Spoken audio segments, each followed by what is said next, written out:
I have got some great news for you.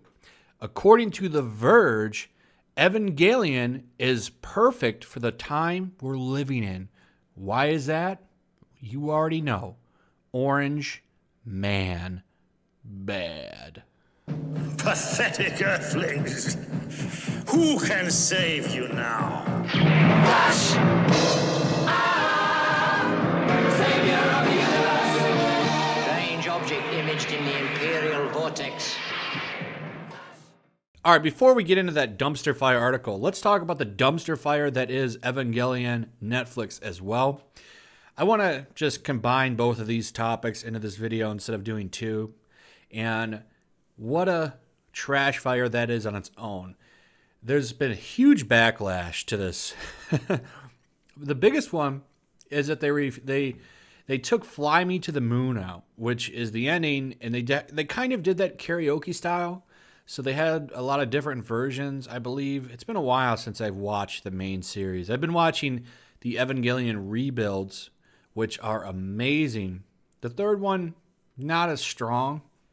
But I firmly believe that when the fourth rebuild drops, I think the third one will probably be better.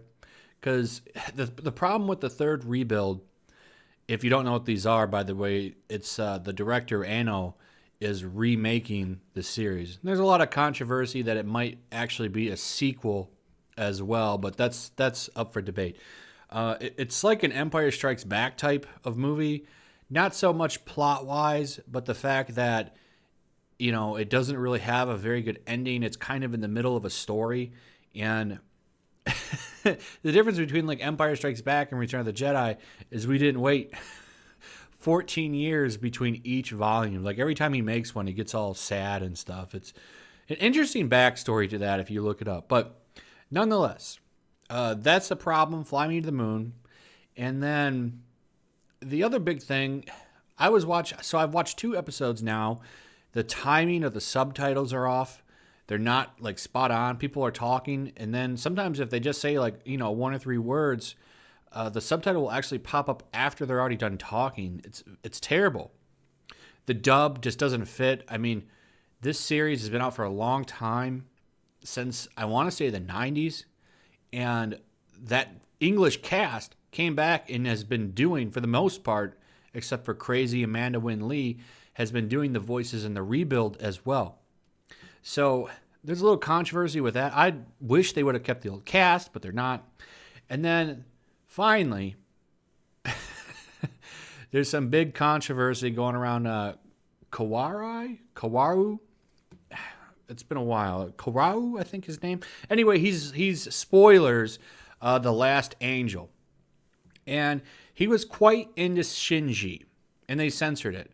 Now, I love One Angry Gamer, but they came out with an article talking about how people were mad because they changed the line, and I saw Hirohei called it a ship. I disagree with them. It's quite clear that he's quite into Shinji. I think to the back rubbing scene, where he's like intimately rubbing Shinji's back. And in the manga, pretty sure they were making out. It is what it is. In my opinion, that's what the original intentions were for the creator. That's how it should be. I'm not a fan of censorship. So I think that they should have kept it as it is. It's interesting that Wokeflix changed that in the first place. You think that they would have celebrated that, but I don't know. They're getting a lot of backlash from the NPC from it too. So it's kind of funny, but as a fan of the show, which is a classic anime, by the way, I would have rather them kept it as it was.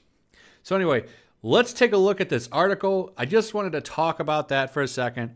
Let's talk about this now. All right, so there's been like a running theme that I've noticed with a lot of things.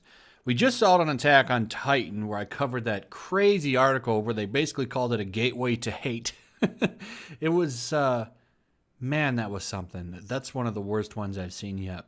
This one's kind of funny. So this is from The Verge, who wants you to help support the news you love. Because, you know, no one's clicking on their stuff anymore because, well, no one cares about The Verge. So what are they doing here? Basically, this whole article, what they do is they talk about the hedgehog's dilemma, which is a really good episode in Neon Genesis. And they hit you with one paragraph, two paragraphs, three, and then boom, Orange Man bad. Orange Man bad. What this is propagandas. What they're doing is, okay, Neon Genesis is out. This is a classic series. I would imagine for a lot of people, this is the first time that they're seeing it. Because a lot of people don't even know about the Neon Genesis Evangelion rebuild. They don't even know about that. And the series has been kind of kept in the 90s. There's some weird stuff going on with the rights to even put that out on Blu-ray or anything. And Netflix, I guess, put, like I said before, like $100 million into making this series come back. So a lot of people, if they check it out because of the hype, they're going to find a really good series, and they might start looking it up because that series can be kind of confusing for people, and they might start looking up details, information, and what happens? Oh, here's this Verge article. Perfect story for this moment in history, will do tell. Boom, they get fed all kinds of crap. It also helps with clicks and pushing the narrative that you want to do.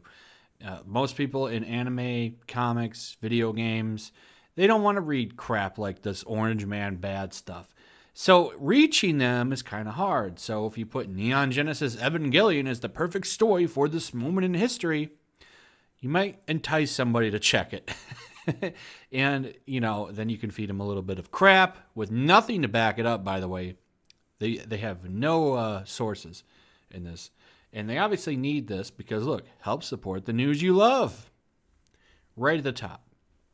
So it starts off talking about the show. You go down here, Neon Genesis Evangelion was critically acclaimed and beloved on its release.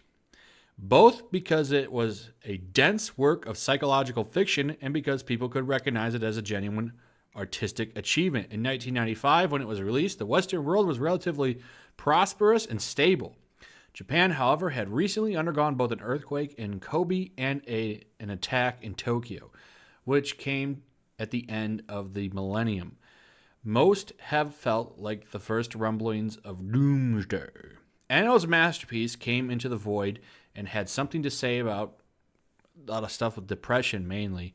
And that's a whole nother story itself about how he would, kind of get sad anytime he worked on this property. And I think that that's one of the reasons why it's taken literally a decade in between each of the rebuilds. So I'm not going to read the whole article, but I wanted to give you a tone of how this starts off, really. Pretty much the first half of this entire article is talking about the show.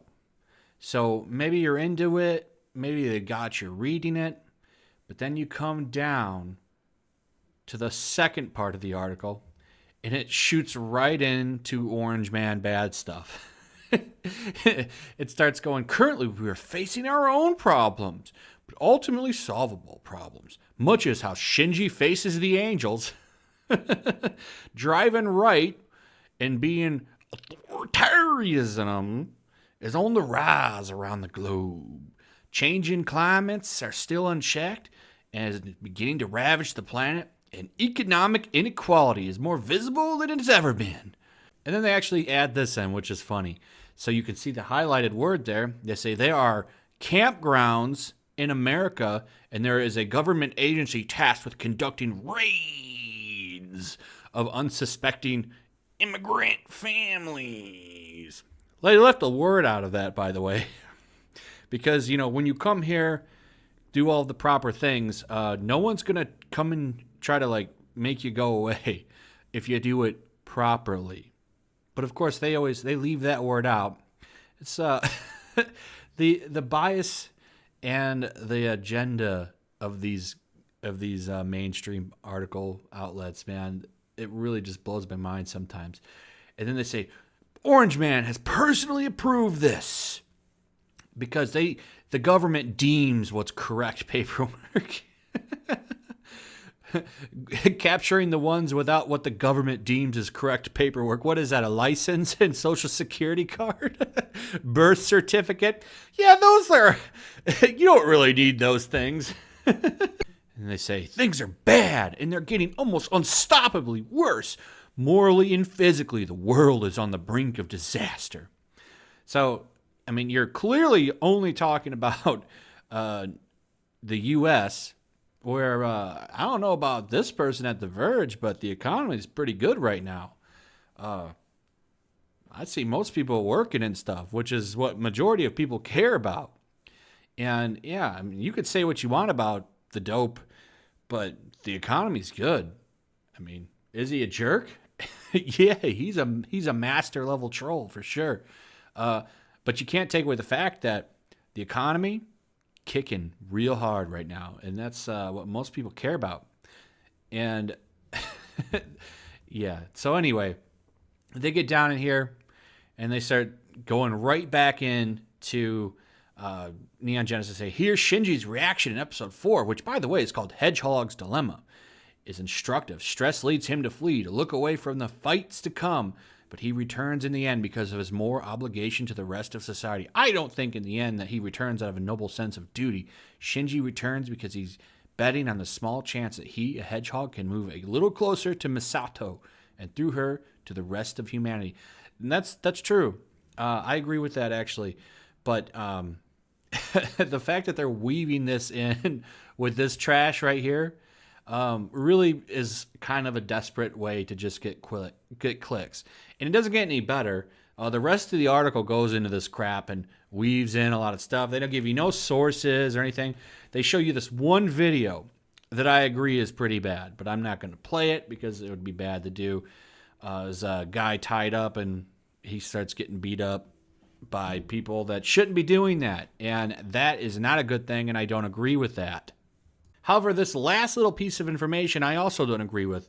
I also don't agree with the premise of this article, which is using crazy things to try to rile people up. Because just listen to this last paragraph. Listen to this.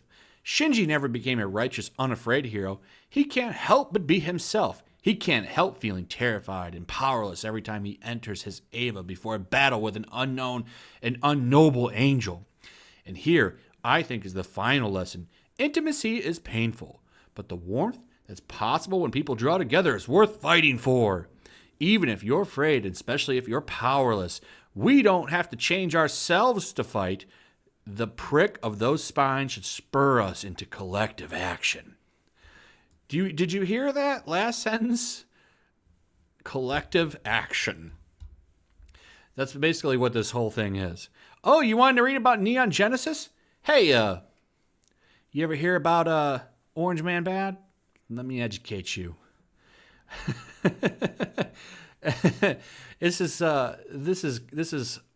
horse crap, and it's gonna get worse. I bet you there'll be some more out by the end of the week. It's just funny that they'll go so low as to grab, oh, we'll just talk about Neon Genesis. We'll reel you in with this article here, and then, here's all this ideology crap. You can't enjoy anything. You can't enjoy anything. So, let me know what you thought about this in the comments below. Also, let me know how you're feeling about the Netflix version of this. Like we talked about at the start of the video, I would like to hear that. And make sure you're still subscribed. Make sure you've got that notification bell hit. If you're new, go ahead and subscribe.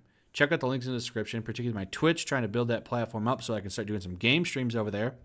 And I will see you guys on the next one. Peace.